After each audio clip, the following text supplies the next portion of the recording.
For June 13th, 2025, it's the best sounding podcast in higher ed. This is the AV Superfriends Off the Rails, and we are broadcasting live from the fanciest studio we've ever talked our way into. Live. Seriously. This is super live. Super live. Super duper live. I don't have a full intro written out, so we've been here all week. We're going to go through trends. We're going to go through different things we've seen. We're going to go through all that fun stuff.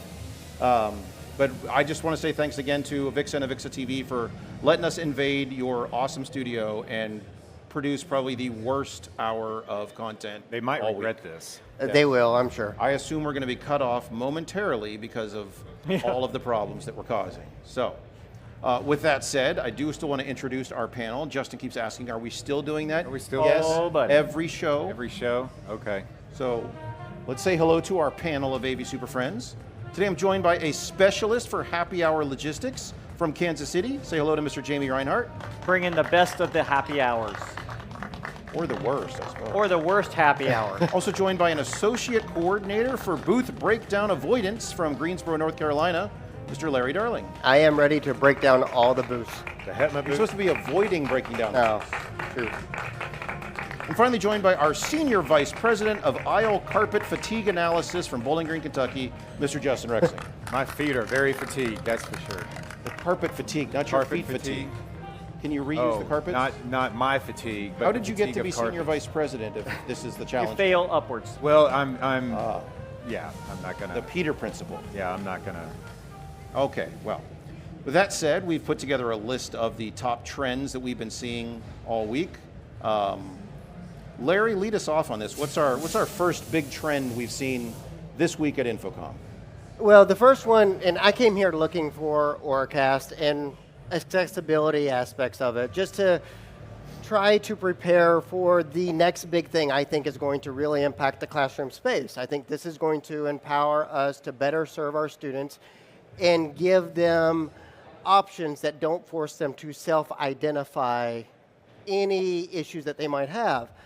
And so I've reached out to... Well, let's step back a minute. For some folks may not, Oracast is different. Yeah, what the heck is Oracast Oracast? Yeah, what is Oracast? Low power Bluetooth that is broadcast. So in the ideal space, the consumer's personal device can be used to amplify the sound in the classroom or presentation space or what have you, and enable them to experience the room and this event as it's supposed to be experienced, as if they were anyone else without self-identifying to check out a special unit or something.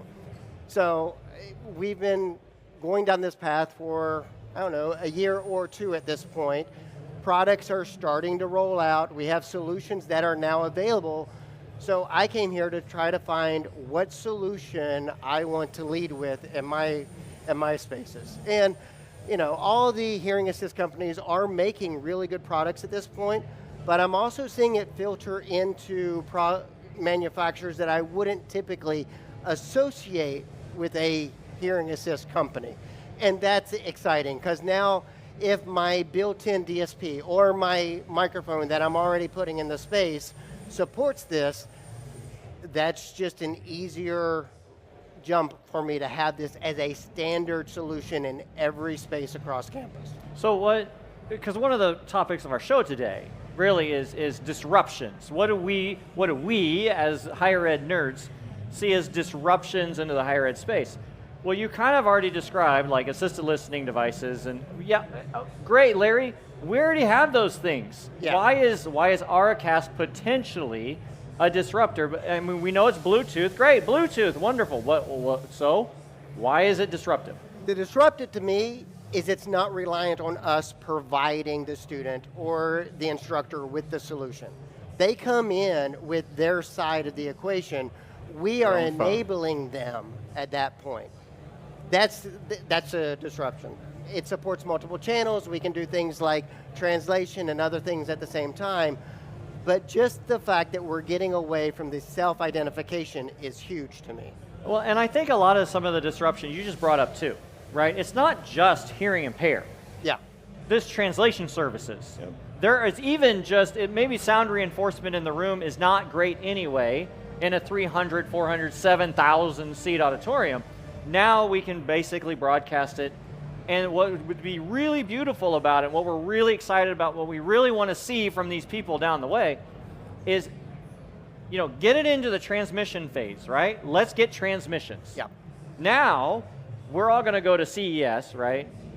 We have to all go to the personal consumer device systems and say, activate the stupid code.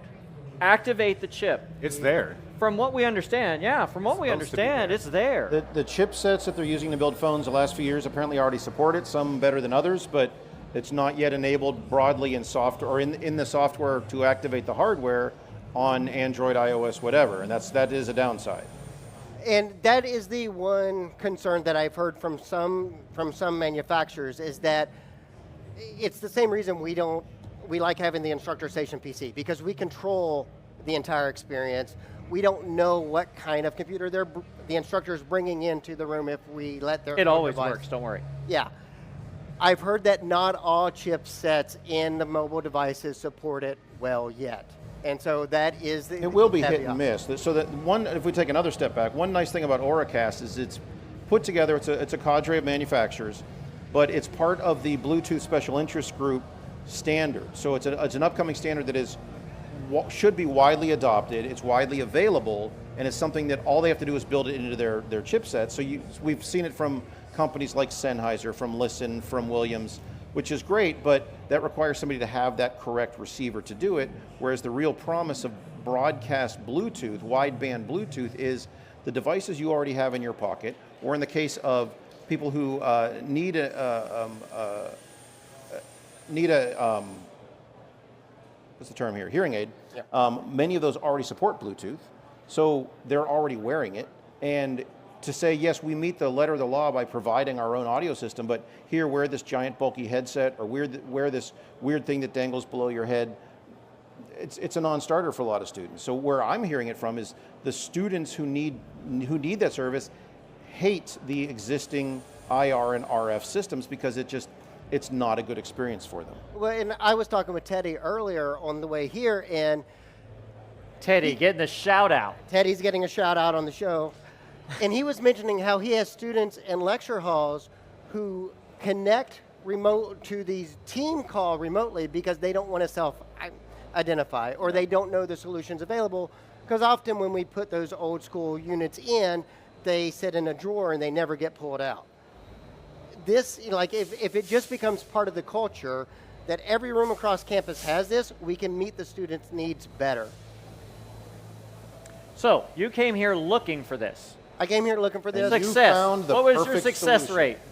Lots of people are talking about it. There are options out there. I haven't found the option that I'm going to go with yet. So let's name some names.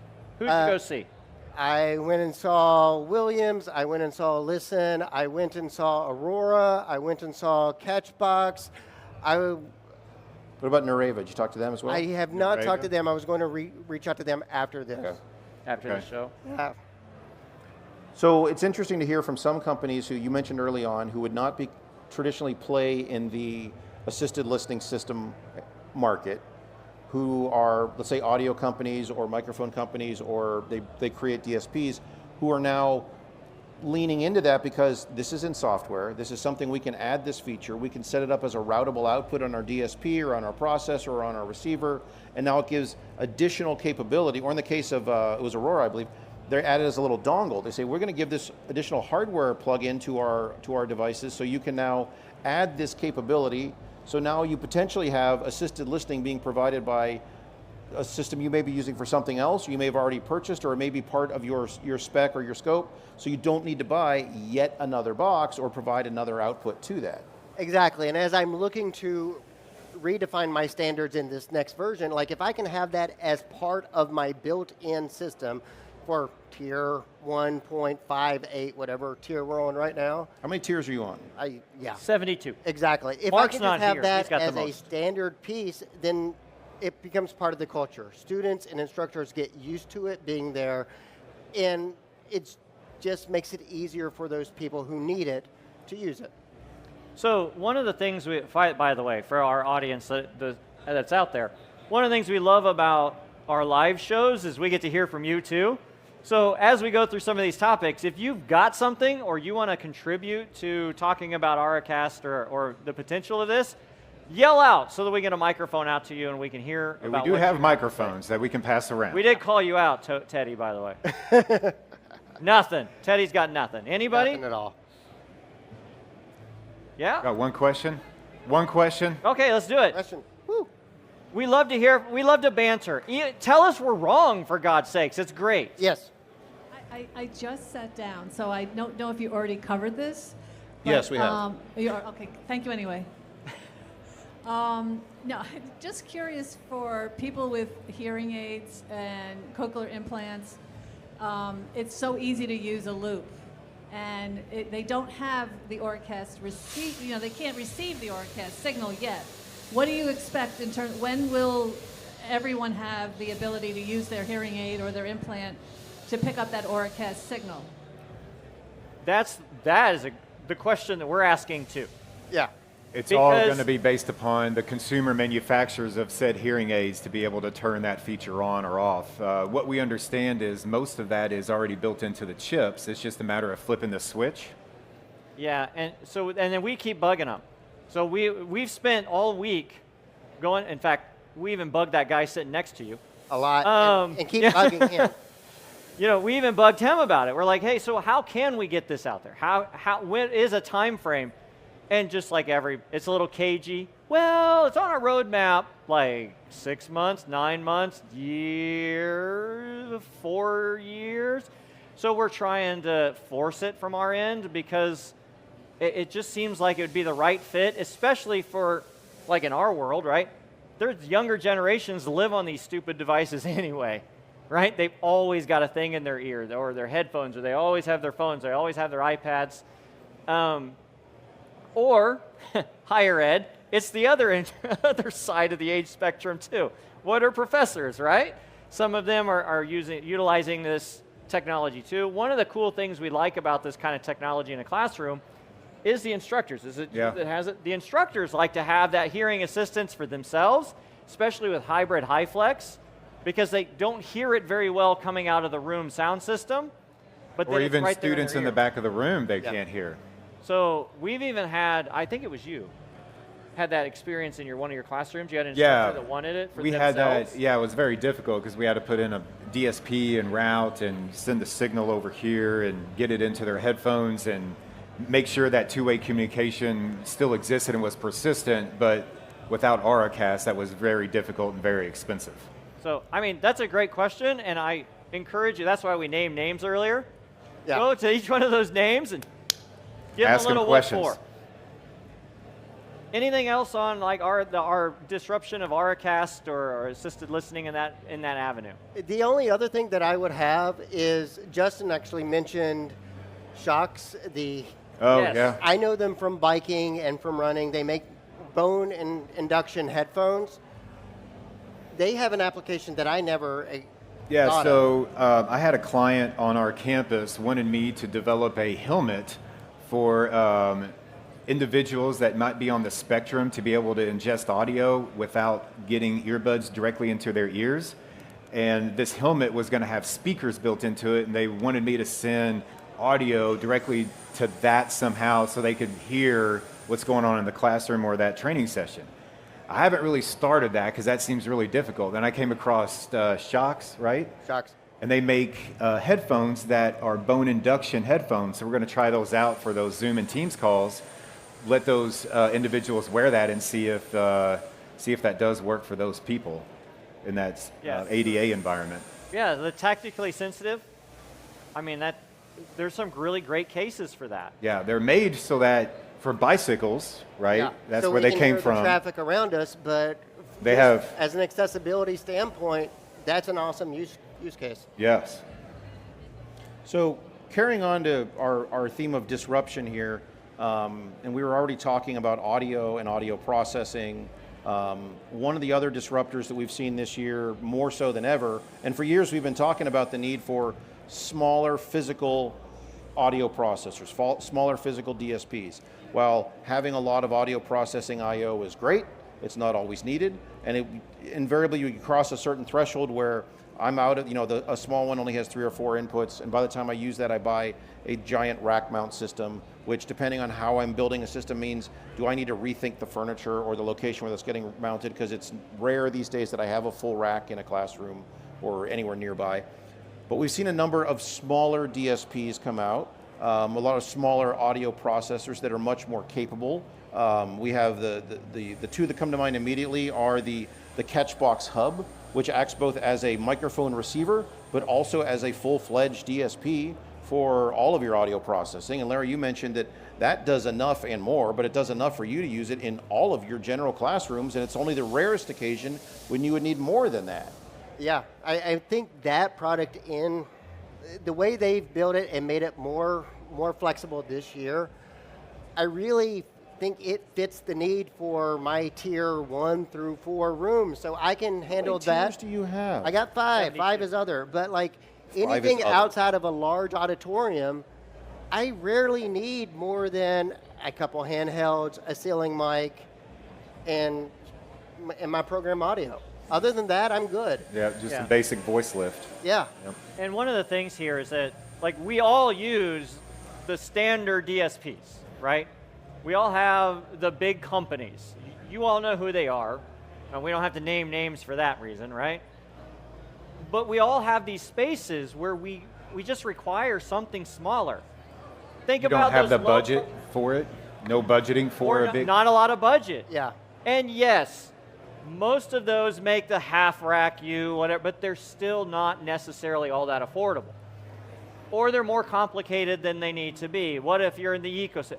Look, let's break out of that. The disruption here is breaking out of the idea that everything has to be in this ecosystem. You can still be in an ecosystem, still have needs for other things. Larry brought up Catchbox, right? We know them as a throwable thing, but then they came out with this new microphone pack and the Plus DSP. I was a doubter. I truly was till about like 2 months ago when I finally got one. And one of the things was, well, what do I need more DSP for? What do I need this for? I'll be damned. It fits more spaces than I could ever imagine. Yep. We talked to another friend of ours down the way here, and it's Zilliqa. Zilliqa's making some interesting little devices right now, right? They have this room hub deal that's basically a full DSP with AEC, USB-C in and out, all kinds of really cool stuff with it. They're not on anybody's radar here. Yeah. But when you get a chance to to fiddle with it, you're like, whoa, they have something here. It's little. It fits behind a display. It fits in the low-profile credenzas, right? Yeah, 30 years ago, you'd say it was 2 cigarette packs put together. 2 cigarette packs. But no one knows what that is Yeah, anymore. no, yeah. Or like 13 vape cartridges. Yeah. But What? We're measuring things by vape cartridges. Don't you? what, I don't know. Just go on. Just keep talking. I'm out. No, you don't listen to our show. You should. But one of those things, they also make a tiny DSP that's modular. That's literally called the QR for quarter rack. Quarter rack width. Quarter rack width, and it has a modular system in it. It's an open architecture. So for some of you who get these small ones, it's closed architecture. It's got the ins and the outs, and you just get what you get, live with it. Limited. Yep. It's open architecture. There are more, but it's refreshing to see some of these smaller companies come out and kind of disrupt, kind of fly a middle finger a little bit at these giant companies and say, hey, look, we make a great product. Give them a chance to at least talk to you. Maybe you're not ready to go full in, but I'll tell you, it's surprising what some of these companies are doing. Well, and if you're going to be a disruptor, you might want to be a little brave and step outside your comfort zone. There's some cool stuff out there. There is some really cool stuff. Yep. If you've ever thought about migrating an entire ecosystem across a campus, it takes a lot of work. And you have to find a lot of these middleware devices, these widgets, adapters, converters, processors that might not have been on your radar previously, but actually work really well, very cost effective, and give you a lot more flexibility than you ever thought possible. So. I think a good example, I think we're going to have a little bit of this soon. You know, a few years ago, maybe 4 or 5, there was a little blip in the timeline, and we couldn't get things from some manufacturers, right? Some people panicked. Some started looking. Like, wait, they're not shipping anything. What am I going to? They are. Let's try them I'll out. give it a shot. Yeah. Let's try it. Right? And I think some of these companies are the same way. I think, you know, we all have watched the news. We could have a blip or not. I don't know. What's tomorrow? But let's pretend one happens. What are you going to do? Right? We all know where a lot of our stuff comes from.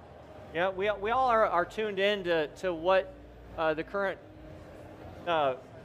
politics are. But we have to prepare. We have to prepare. And so step out of that a little bit. Investigate. Have something in your back pocket. I think it's worth the effort. We named Catchboxilica. What else? We've seen others. Can we think of them? It's day 3 of InfoComm. You all know our brains are off. That's the only 2 that I saw. Yeah, I don't- those are the Yeah, two. that was a good call out since we have 2 on our list, and you said We have what 2 else? on our list. We have more, but we don't have more, Jamie. There is What no else more. What else is out there? Is anybody seeing a kind of a disruptive DSP product? No hands. Those two. Those 2 are it. Those two. That's it. All right, so moving on. Justin, you have a full breakdown here about everything AI. Yes. You said AI has been a big disruptor this year, but not in the way you've been thinking about AI, Right. and not in the way you think it would be here, because you're seeing AI from the standpoint of strictly service and process. Yep. So you attended every AI course that was offered this Almost. week. I think I might have missed one. You want to go back and get that one now? I can't really time machine. I can't do that. Well, you can have AI summarize it though for you. Yes, Well, I'm can gonna go AI just- summarize the course that you Yeah. missed. So what you attended as many AI courses as you could. Yes.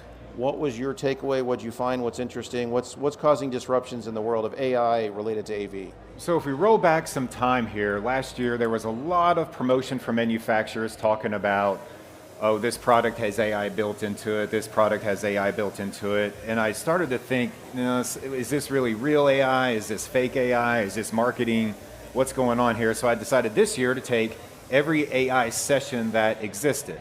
And in what I found was everyone is using AI for business processes to develop efficiencies and to develop ways to make their job easier. And I was doing that already. I was using ChatGPT to develop my internal scopes of work and external scopes of work or narratives. You know, external ones are the ones clients see, so they have to be written a certain way. Internal ones are for my team, so they understand what the project's, you know, entailed and what needs to happen and what's going to get programmed, installed, all that good stuff. So I came in with an open mind, had a little bit of a negative connotation to AI, and I started realizing a little bit. Just a little. You've ranted for a year now. Yeah, and so some key players in this, and you're probably not listening, but Dave Hatz from CTI, one of my friends, Byron Terry, I've served on certification committees with him. They are some lead people in the AI world in the business right now, and something that Dave Hatz is doing and what he experienced is that one of the main things is to make sure if you're uploading content to any AI engine that you know what you're uploading. If you're uploading bad information, you're going to get bad information out. Those seem very logical, but if you're not aware of what you're adding to that ChatGPT engine or whatever you're using, as you're referencing that going forward, all your information and data is going to be wrong. So make sure you know what you're putting in. Security and compliance is going to be important. Making sure that companies that have AI policies have avenues for you to develop and use AI. If you're working for a company that has no AI policy, you're probably gonna get bit by that because people are gonna use AI and they're gonna use their own methods, and that's probably a free method. And they're gonna be spilling in your information of your company into that, and that's no bueno. That's not gonna work out. You're gonna be hearing from lawyers. Well, and what about from the opposite side, needing some sort of security policy data governance policy related to how the company offering that service is going to process that information. And that's where you sign contracts and look over what those companies. So if your company uses ChatGPT out in the open, you might want to look at that. There's Might wanna get private another companies job. out there that use their own internal AI process. For example, CTI hires a company to do this for them, and they have documents and contracts saying, this is going to be kept secure. There's different security and compliance that they do in auditing on the back end. What's interesting is it's not as complicated and hard to use as people think. Start small is the message that I got. One example Dave did was their time clock reporting of time for their techs. Techs are busy. It's hard to turn in daily time. They started using that front-end chat for just a tech. Hey, this is Justin. I work from 8 a.m. to 7 p.m. today. Enter my time. What that does is they have company policies that they've loaded in to where, this day was a half day. This day is a holiday. This day was Thanksgiving. And if people are turning in time, it auto-calculates what their pay rates are. And so as an HR manager or someone that manages that workflow, all of that's being done on the back end that references the company policies and procedures and what's supposed to happen. So it's creating an efficiency there, right? So if you think small, you start to build on that as you start to use ChatGPT. So they're leveraging it strictly for a business process to Yes. automate some administration, reducing Correct. cost, and they're passing that on to all their customers. No, not customers. No. So I came away from that session going, okay. And I started typing in, so again, I was using ChatGPT to only do scopes of work, internal and external. So like, you know what? I'm gonna start typing in my projects and where, just the projects that I have off the top of my head, where they're currently are in status, what needs to be done next. And I started doing that for the whole week. And right now, if I typed in run a report on active projects and their current status, all of my projects on my phone come up and the current status on a table, and there's 18 that I've loaded, and they just put it right there. So it's But this doing isn't on your own pseudo instance. PM. You've been giving that to the free and open. No, this is a paid for ChatGPT, so I haven't really given any proprietary company You information. might want to read that agreement again. Yeah, you're paying them to take the data. Yeah. I'm not giving any of my private company information. right. It's just current project status. I don't care who looks at that. It's open and free data. But I can run reports and get back the information that I need quickly, so it's my little sidekick PM in pocket kind of thing. Then I said, okay, PM in pocket. PM in pocket. I just Probably coined the only that. I just did effective that. Yeah. So then I said, okay, let's see how far we can Trademark push patented. this. Rexcon. Took all the CTSD and I information, started gathering all the stuff on my laptop. It's open out there. Uploaded it to ChatGPT. You're going to jail. Yeah. And then I said, hey, anytime that I'm designing or referencing anything, I can type in any question, and I framed the ChatGPT to say only answer these AV design questions based upon AV data that I have uploaded to it. Do not go out and look for, how to size a display from a website. It has to come from ChatGPT. So now I'm starting to use it as a little sidekick, CTSD, CTSI, helper in my a designs. Engineer in pocket. So a little engineer in pocket kind of thing. So I said, okay. How many pockets do you have? Yeah. Well, I have 2 in my front and 2 in the back, so it's be 4 if that maths out. So, but I only have 1 phone, so I only need 1 pocket because Eventually you're going to have everything, to upgrade to cargo pants. everything's right here. So here's the biggest challenge is, this was my biggest negative connotation about using AI for my job. I cannot make drawings and schematics with AI. I haven't figured out a way to do that. And then in one of the sessions, of course, I think Byron was leading the session. Byron Terry, he works for Next, N-E-X-X-T. Look his company up. He's doing a lot of research in the industry about this. One of the people on the panel started listing off design elements and plugins for CAD. And I'm like, wait, what? I didn't know that existed. So again, I think it's called, so there's CAD GPT, And then the other one that was interesting was PrintPal. And I believe PrintPal is the one where you do napkin CAD, draw the stuff out, take a picture of it, upload it, it turns it into a CAD file. I have more research to do on this, so I'm going to explore this. But this is ways to get napkin CAD or scratches on whatever you're taking notes on into your professional design software. So I said, wow, this is going to create so many more efficiencies when I go back. And I have not even mentioned one product yet. So I was not paying attention to any AI related products on the floor. I didn't really care about that as much. There's some real AI out there, there's some fake AI out there, but this is all about the business process and how we're going to leverage AI. And if you're not going to use AI to ramp up your business, you're going to lose and miss out on potential income. That's guaranteed. But that was like half of your goal, right? Was my goal changed. What's real AI? Yes. What's fake AI? Because we've all seen the automatic AI cameras that aren't. No. They just follow you. They're not AI. But they're using AI, Justin. They might be. So. There's one out there that may be, but that's not really, and that probably not. So, but most of what you found was business-related documentation, efficiencies in business-related stuff, the moving this to the cloud. How about like the day-to-day operation stuff? Maybe it's the gear, maybe it's troubleshooting, maybe it's cloud services that everybody thinks they need.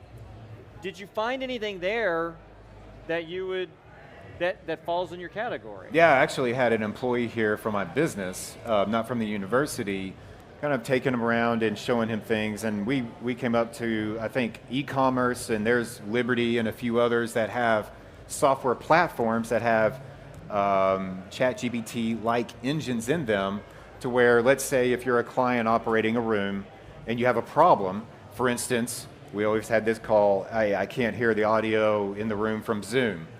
It's likely a computer setting. So that's our top phone call for our business. We do a lot of Zoom and Teams integrations to standard AV systems. And it's a BYOD environment, so everybody's bringing in their own laptops. We're going to start rolling out a solution soon so that whenever those people run into those problems, hey, I'm having audio problems in Zoom, I can upload what I want the troubleshooting steps to be and what to follow based upon the system designs, the programming, and everything that the user is experiencing. They can troubleshoot their own systems, and now our help desk is going to be fully AI help desk. We're not going to have, you're not going to be able to call into our help desk, you're not going to be able to chat with anyone about that. It's pure AI. And then as that AI bot can't solve that problem, it then escalates to our engineering group. So there's some software applications out there that exist.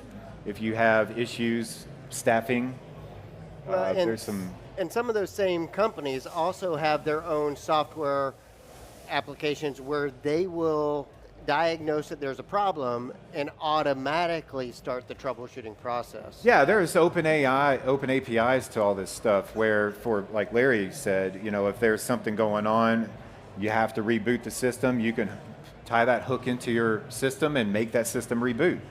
That's where we're going to see some real efficiencies being created. Yeah, you're starting to see it through what they would call self-healing systems, yes, things like that. But Liberty had an interesting demo of their Unify CX Unify.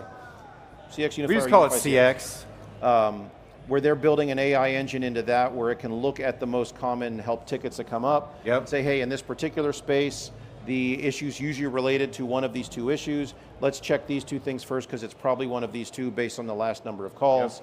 It can also look at this given time, this particular, whoever's in the room, they don't know who it is, but whoever's in that space at this time seems to always have this issue, so that's most likely what it is. It's the person. So that person's the issue, not Yes. AI goes, but it's them. So let's say it's They're a the simple thing, problem. like you said, Justin, they can't hear us on Zoom or Teams. It's because somebody's muted or somebody's unmuted. Or they have the audio directed to the wrong output. But on usually it's the simple mute button. I mean, I walk all over campus with my magic tool and walk in and unmute a button and walk away. And it's magic, and it fixes itself. But if the system can recognize that, look at those patterns, recognize that that's going to be the issue, look and go, yeah, that system's muted. I'll unmute it automatically. Yeah. So And that's Get this magic tool. This magic tool? Yeah, yeah. I have 9 more of them. Yeah. I got another one over here. Yeah. So that's something else that I realized going through just this week. I teach a 3-day course for Avixis, Managing Staff and Spaces. How much AI is in that? Well, we talked a little bit about that, and I started to go through my AI prompt for standard operating procedures. Part of the class is how to develop SOPs. And I showed the class my engineered prompt of how, all you have to do is type new SOP, what the subject matter is, and it does it for you based upon SMART goals. What I realized, don't over-engineer your prompts.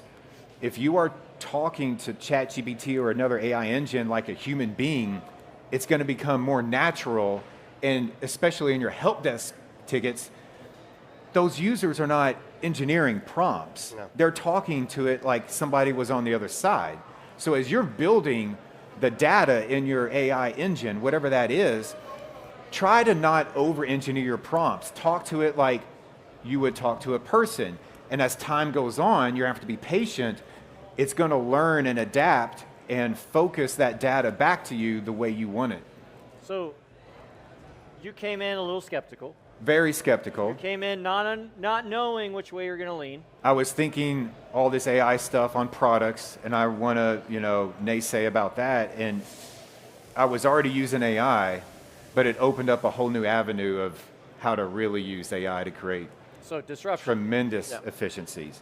Again, if you're not using this, you're going to be left behind. And it's still as far as so you do a lot of this for your personal business. but when we- And now WKU. And now at Yes, WKU, because when absolutely. we get into my university structure and how we're approved or not, now all of a sudden they care about AI, right? Yeah. Over the last 6 months, we've had more policy adjustments, mostly because the AI companies. Wasn't that also part of the drive for R1, right? So they had to meet all these certifications. Yeah. And What they were finding was that a lot of departments, a lot of faculty were trying to use university money to buy individual accounts. Mm-hmm. So then they started looking at the enterprise level accounts, which changes the way you can upload. It changes the way. And it tailored to your university information, right? So it's something as we go along, because we're not always, we're usually involved with IT somehow, but we're Yep. not always there. There are some sensitivities there Yeah. that when you upload and things, so I still have a little hesitancy to use it yeah. in that way, because I'm not convinced that I'm not going to get my hand slapped tomorrow because they found out that I was putting more data that I didn't think was sensitive out there. You So it's need something to some check in. policies and some, ordinance of what you're allowed to put into ChatGPT. If your company is saying, hey, we spun up this new company, it's secure, go and use it. If there's no gatekeepers around that, you're still going to have problems with what your employees are uploading into that engine. Because you could be uploading private HR policies into there for Yeah. yourself that are going to allow you to do something cool, but maybe not so good for the university. Right? That's not true. No one's ever done anything cool with HR policies. We can make HR cool. We can. We can We do can that do now. that. Yeah, we can. So it is interesting. So at my university, the HR themselves came out and they suggested using AI to write better employee evaluations. And they said, please go ahead and anonymize the data and all that. And what they demoed was very anonymous, just like here's some basic information, but how do I get from 1 or 2 sentences to something a little more substantive? And then all of a sudden, somebody's social security's popped But you up know in there. darn well if people did that, they pasted in everyone's name, Yeah. ID numbers, all of that. So I guarantee all that stuff's out there Quick, already. You have to put it have in there. some guidance. Justin's a lazy employee. Make this Make good. this That's sound that's positive. okay. You can say that because No. You got to spin it positive. you didn't use gotta my spread last it. name. Justin Could has be many opportunities to improve his efficiencies.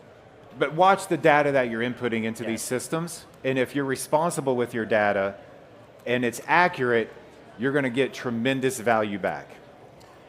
We had the same situation at our school where we had the IT department roll out the official AI tool set. Well, I had some processes that weren't sensitive at all that I was using a different tool set to complete. All of a sudden, they rolled out the new one. I'm like, okay, well, I'll I'll learn this new system, and it took more time to learn that new system than to just do the process like the old way. And so And that doesn't add value. now, and so I'm still getting there, but know when the IT department decides we're going to go with this tool, there's a learning curve to every one of them. They do not like to interact with you the same way.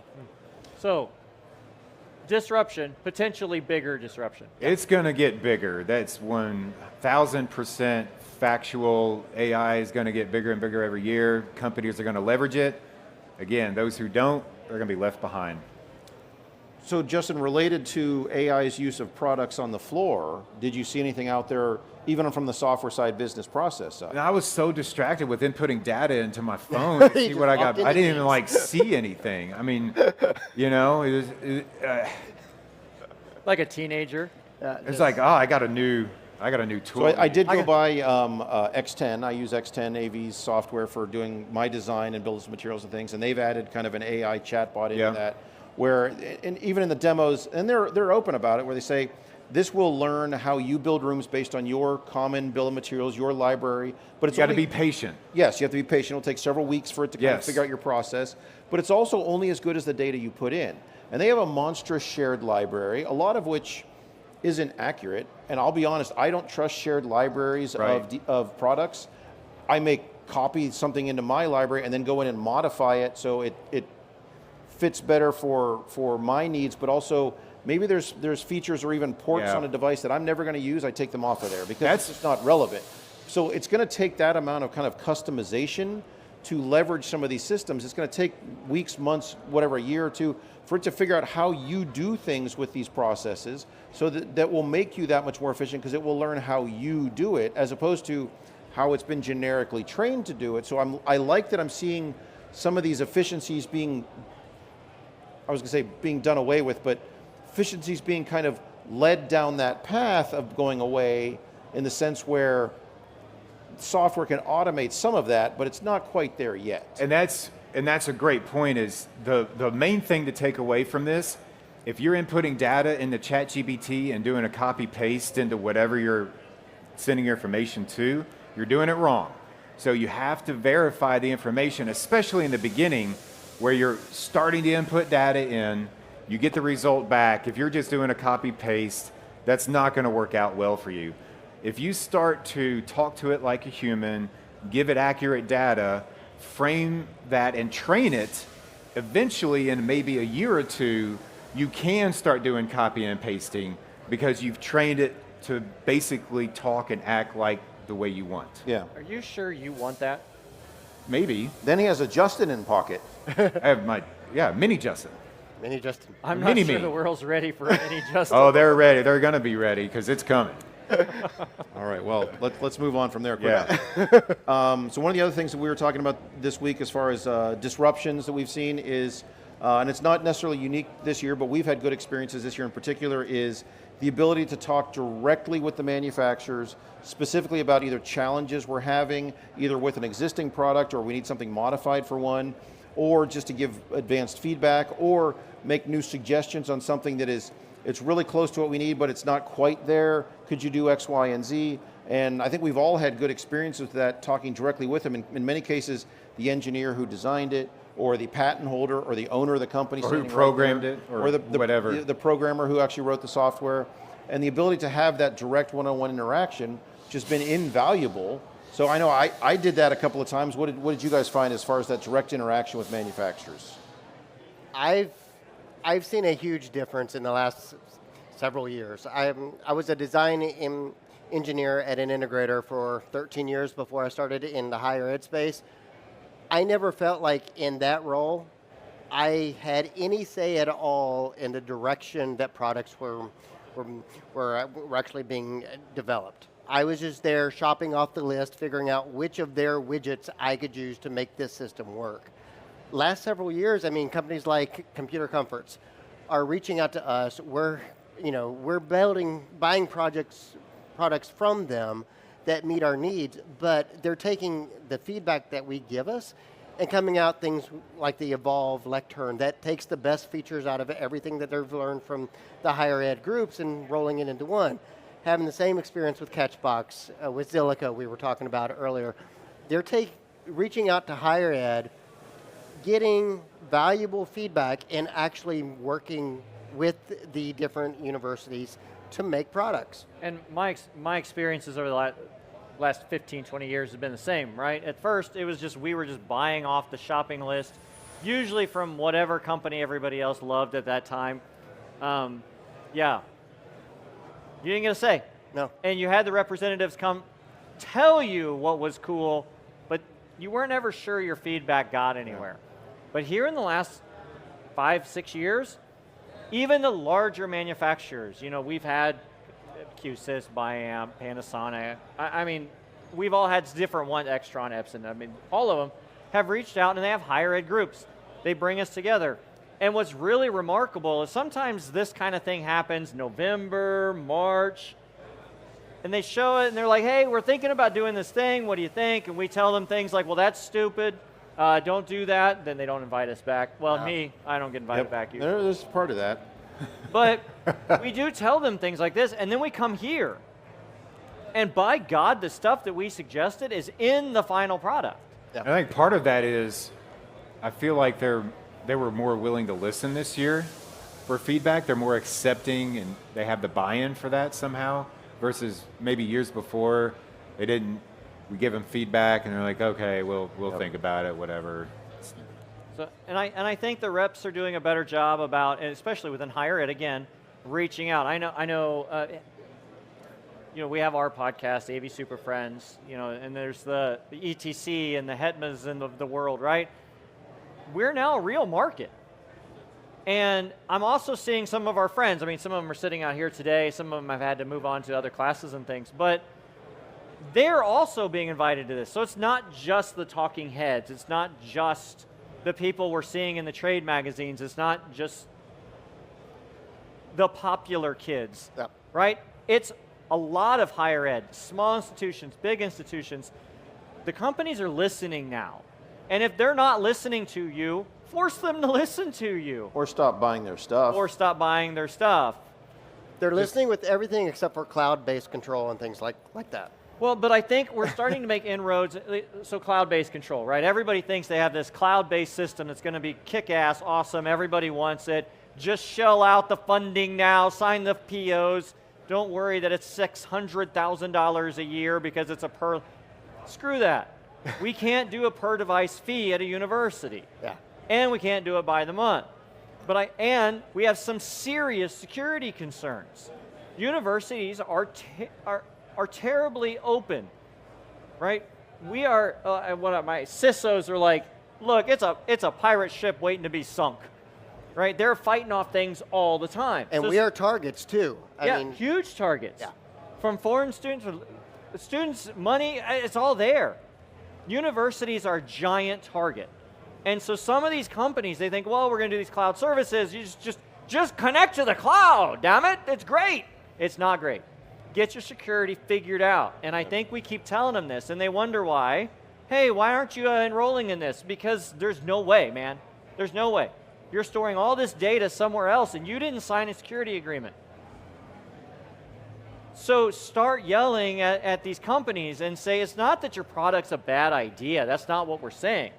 But you got to have your crap in order or this isn't going to work. And security's at the topmost for higher ed. It's at the top. So that's something we've been yelling about. And I do think some other places are listening, and they're taking a step back, and they are understanding that we're different. The government's the same way. They have their differences too, yeah. yeah. So we all have the same restrictions. We love the idea of having cloud-based systems, but we have to have that discussion. And most of us have the same security concerns. So it's not even as just Jamie's campus sucks, right? That's not it. But it does. We all have that. Well, Yeah. Well, and of all of us, you probably have the most, let's say, forward-thinking, progressive network team. yes. Probably so. Who is very accepting of this. They're interested in adopting these higher security protocols. They're interested in adopting the necessary network structure, the topology to support this. but even that is a lift. And if that's that difficult for you, how difficult is it for the rest of us who are a couple years behind that? That's true. I mean, for those that are new to listening to us, I'm lucky. I have a networking administration and a CISO that is really open to working with AV on the network. Almost all of my stuff is on the enterprise. They're pretty daring. Yeah, seriously. It's and they Someone go has to out be of first. and they Yeah, go out I'm glad of it's their him. and they go out of their way to help me try to keep it contained. They go out of their way to learn how some of this operates. They go out of their way to help me attempt to keep this in between the lines. So I'm as ready as anybody to unleash this stuff upon the cloud. You are. And there ain't no way in hell it's going to happen, because everything I have is ready to go. But when I ask and I talk to my security offices, when I talk to my networking crew, they're like, okay, time out. We're okay with playing ball in our backyard, but now you're trying to play ball over. Yeah, this is not a travel team. And so it's been a really interesting conversation, and I do have these arguments sometimes with the manufacturers, and I'm like, look, I'm as ready as anybody. Everything I have is plugged into the enterprise. If I wanted to have network access, let's go. But I don't want it to, because I'm not sure I trust you yet. It goes back to the AI thing. Do you trust the AI companion that you're using to give them all of your data? Look, AV, we have a security thing we've got to figure out anyway. Yep. I mean, everybody on this floor has a network device, and we still have some security issues we've got to figure out. We still have open ports. We still have loose password protections. I mean, Well, there's devices out there that don't support modern host naming, or they will only operate under a host name of a certain length, or static IPs, or have very basic rudimentary authentication support. Now, how am I going to modernize systems to support a new network topology if that's the case? yeah, and things that are built upon some other thing. So we see it all the time where, oh, hey, look at this awesome thing. That's software. What's it based on? Well, it's based on this version of Android or something. Oh, well, it's out. Yep. Because my security team has already said, nope, that one's gone. We're not using that one. Because the Android. Because of that version of, and that's an example, right?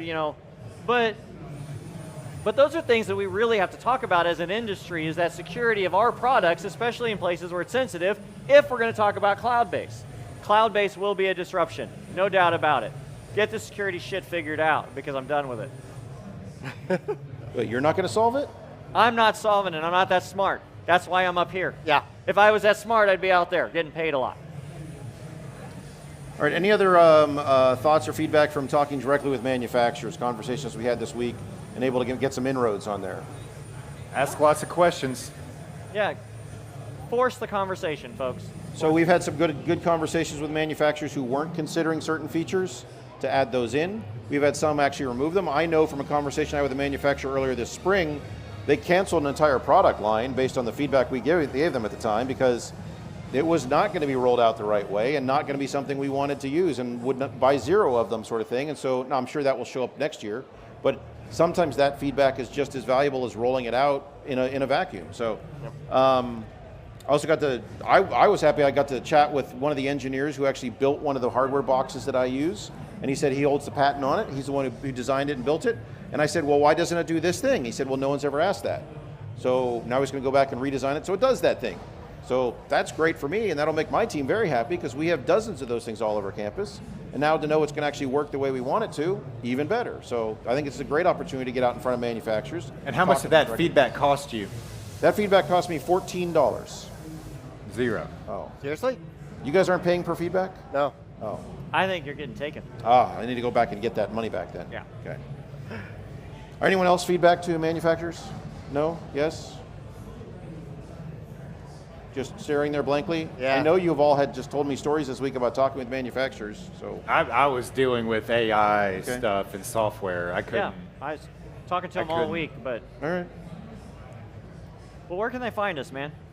So if you are interested in more of this nonsense, you can find us at avsuperfriends.com, where we do this show, we stream live every Friday, and we release fully produced episodes 3 times a month. So 3 episodes a month, and then the live stream every Friday. Some of those shows we do stream live, some that we don't. It's kind of a weird thing. We may just start releasing everything to make it simple. But we speak specifically to higher ed needs in AV and IT, and all that fun stuff. We talk with all sorts of interesting people about things that you're dealing with on your campus right now. So, And I'm going to be updating everybody on my AI journey. That's going to be you have the an AI next- journey? I have an AI journey planned right now. It's like a novel or what? No, Well, it's by the just time he's done with the notes in ChatGPT, Yeah, it's just gonna we'll be- it's just my journey.